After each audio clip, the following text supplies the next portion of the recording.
Whether large or small, the kitchen is the heart of the home. In homes all over the world, the kitchen is where the body, mind, and soul are fueled. I invite you to fill your tank to overflowing in my kitchen. Welcome to Carol's Kitchen.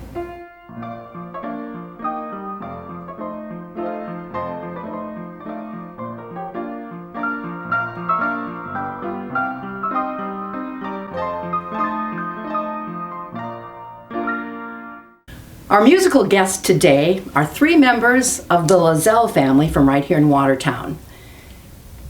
Elizabeth, Lizzie, Mary Ann, and their dad, Bob Lazzelle. Elizabeth is 11 years old and in 6th grade. She plays the piano and flute. She enjoys singing, acting, archery, and any kind of art. Mary Ann is 12, 7th grader. She plays the piano and oboe. She enjoys singing and acting and recently won the Watertown Daily Times Spelling Bee. Bob Lazzelle, their father, is the Director of Field Experiences and Student Teaching at MBU. Before moving to Watertown 3 years ago, he was a teacher and the principal of First Baptist Christian School in Danville, Illinois for 17 years. He has a beautiful tenor voice and has been singing in church since he was a teenager. For their first selection today, Bob, Lizzie, and Mary Ann will sing the popular hymn, "Here I Am, Lord."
Our first recipe today is corn casserole.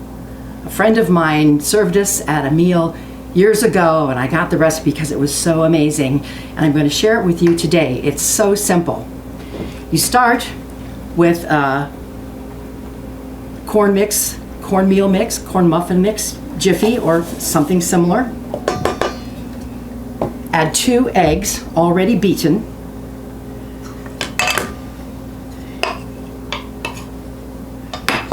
1 can of regular canned corn, liquid included. 1 can of cream corn entirely.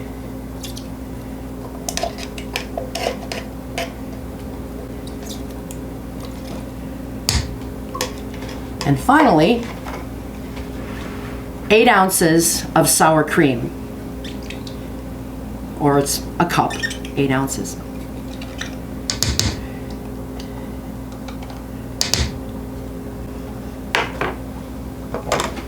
And just mix it until it is well combined.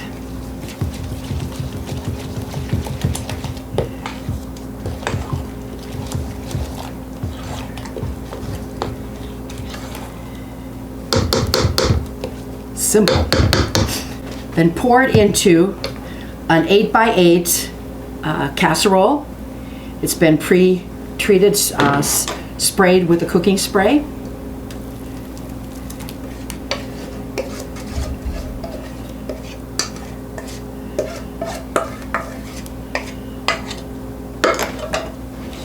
And the last thing you do is take a 1/4 cup of margarine that is melted and drizzle it over the top.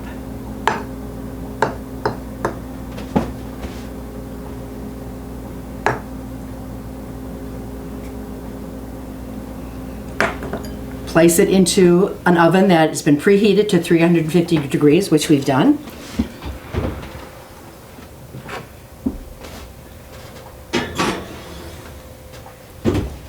And then let it bake for 45 minutes to an hour. Just keep an eye on it at the end, that it's golden brown and that a stick or a toothpick comes out nearly clean right in the middle. That's it. Pretty simple, huh?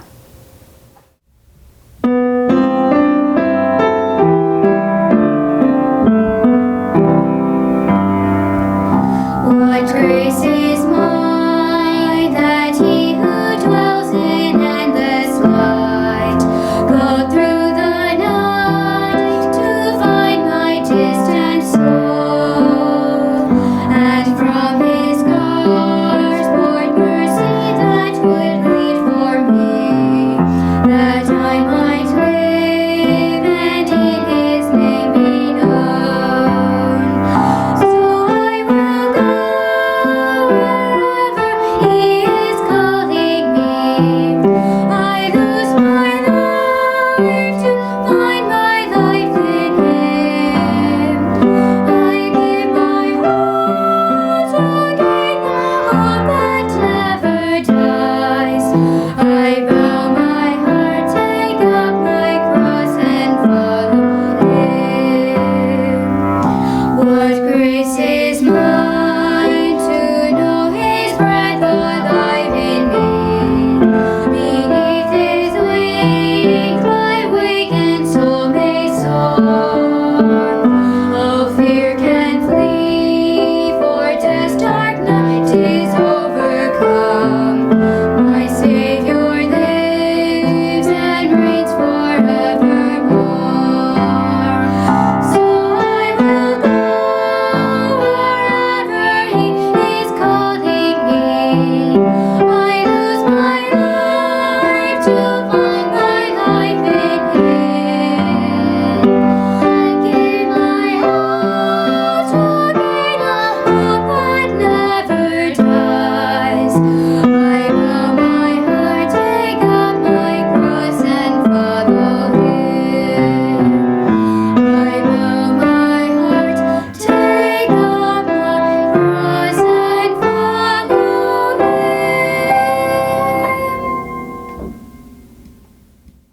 Our second recipe today is tomato potato soup. I was messing around making some tomato soup a couple months ago and decided to experiment with adding some potato to the tomato mix, and was very pleased with the result. And I thought I'd share my recipe with you for tomato potato soup. You start out with a 24-ounce can of Hunt's garlic and herb pasta sauce.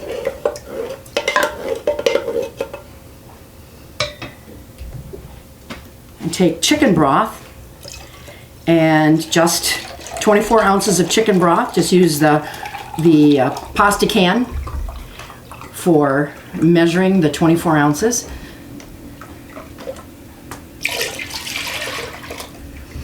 I've got this on a medium heat right now. So while this is starting to warm up, we will do the potato part. After I made my recipe, I went online and discovered I wasn't the first person in the world to make tomato potato soup. And lots of people make it with cooked potatoes right from the start, but I'm all about making things easy. And so I'm using instant potatoes. I've got 3/4 cup of potato flakes, a cup of boiling hot water, a 1/2 cup of milk, and a tablespoon of olive oil. And let that constitute.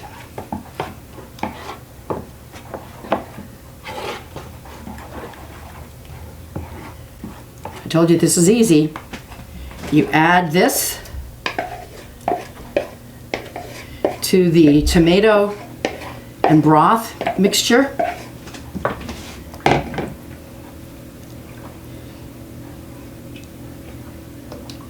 And let it heat up. We'll serve it sprinkled with mozzarella cheese and basil. And there you have it. Yummy tomato potato soup.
Our story today is Welcome to My Neighborhood.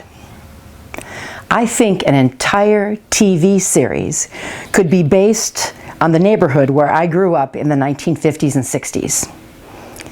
We were surrounded on all sides by unique people. Sweet people, grumpy people, exotic people, and a few scary people, all living out their version of the American dream. Among their number were several nurturing women, ones we loved and for whom we had affectionate nicknames. Our stand-in grandma, Aunt Lil, our next-door neighbor, Bringer, Mrs. Springer, and her sweet sister, Dodo, Dorothy, always had hugs, treats, and words of encouragement for us kids. And on summer days, when Mom was at work and I was learning to sew on Grandma's old treadle machine, Mrs. Jeanson, a skilled seamstress who lived across the street, willingly shared her sewing expertise with me.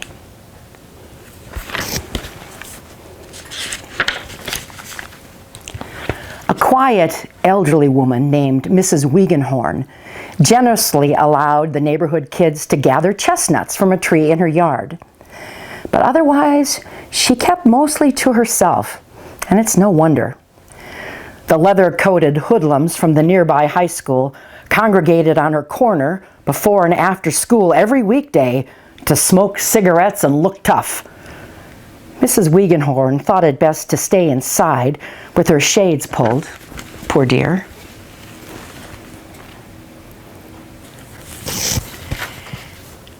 My mom was one of the nurturers in the neighborhood. She was the binder of wounds, the consummate listener, the dryer of tears, and a regular source of consolation to all children in need.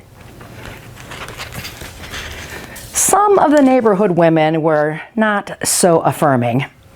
One lady said our outlook for eternity was pretty bleak because we didn't belong to her church in town. Another crotchety lady took pleasure in swiping our baseballs and kickballs when they landed in her yard. She was bent over, yet spry, and she could easily have played the witch in Hansel and Gretel.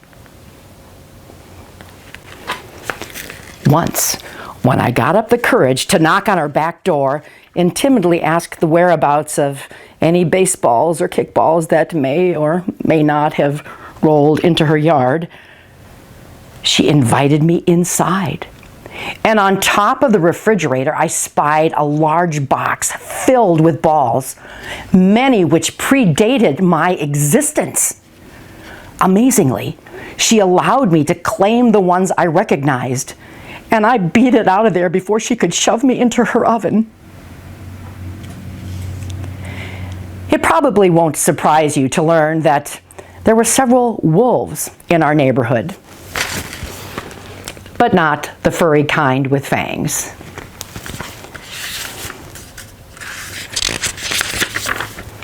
An older boy named Wolfgang was a lone wolf with a chip on his shoulder and a bit of a mean streak. He was the sole offspring of German POWs who settled in our town after World War II. In stark contrast, there was a whole pack of wolves living nearby. Well, actually a family of 5 with the last name Wolf, who were excellent neighbors and not at all frightening.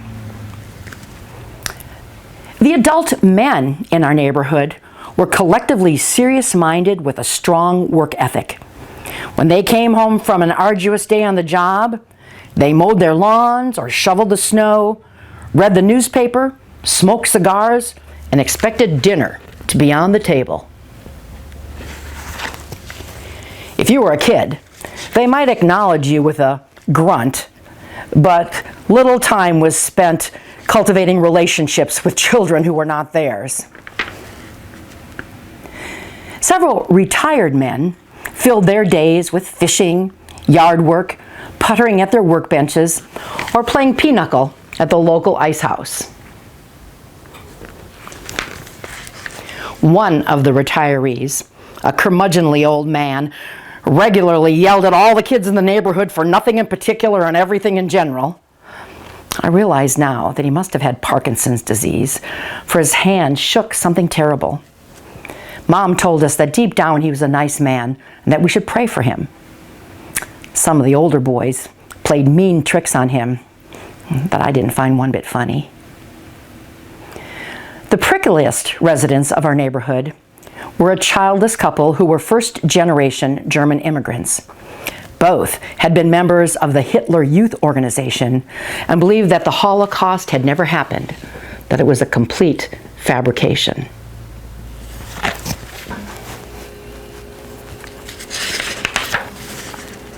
Although they weren't friendly with most people, they seemed to like my family. Perhaps it was because of our German heritage, or maybe because we made the extra effort to be kind to them. And yes, we had our share of exotic people, exotic at least in the eyes of a young girl. A svelte woman who lived kitty corner from us had been an Olympic runner in her youth. An older couple rented out their upstairs, which seemed very cosmopolitan to me in a neighborhood of single-family dwellings. A middle-aged mom, trying to hang on to her youth, dressed like a 1940s sweater girl, wearing high heels with lace-trimmed anklets and sporting a ponytail. A quirky but friendly couple lived in a wonderfully exotic house, a Tudor cottage with a curved brick sidewalk that led to an honest-to-goodness hitching post at the curb. And on quiet evenings, one could hear the misses playing their antique square piano and singing old-timey songs.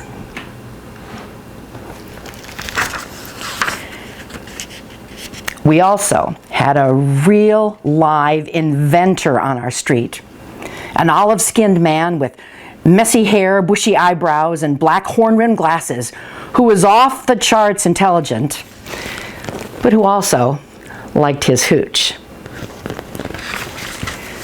Some nights, when he imbibed too much, he would retune their baby grand piano and then grouse the next morning about how out of tune it had gotten. Well, much more could be said, but I think you'll agree that I did indeed grow up in a very eclectic neighborhood, and for that I'm grateful. I'm also grateful for the example set by my parents in how they got along so well with all our neighbors. They certainly adhered to the Apostle Paul's admonition in Romans 12:18, which says, "If it be possible, as much as lieth in you, live peaceably with all men." If it be possible, if it be possible, as much as lieth within you, live peaceably, live peaceably, live peaceably with all men. Be patient and kind, given to hospitality, fair in heart and mind, without regard for pedigree, gentle and wise, concerned about eternity. For this is the will of God.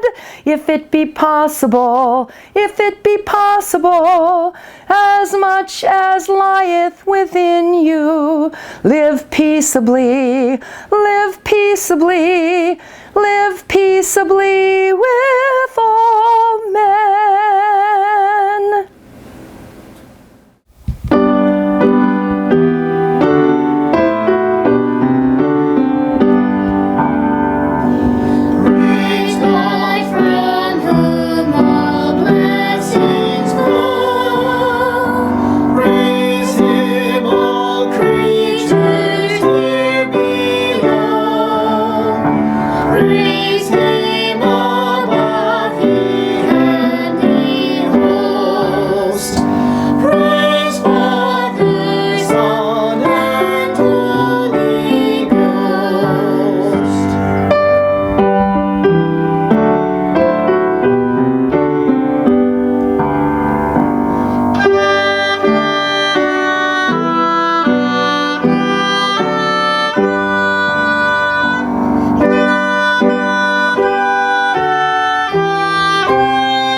for playing our blessing, the doxology. I appreciate that.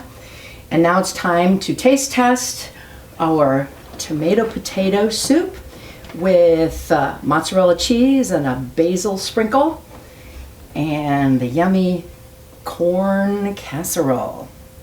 So dig in.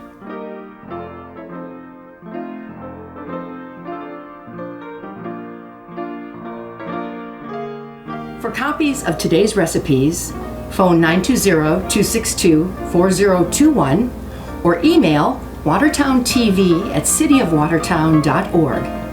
This program is available for viewing on demand at watertowntv.com. Hope to see you next time for Carol's Kitchen.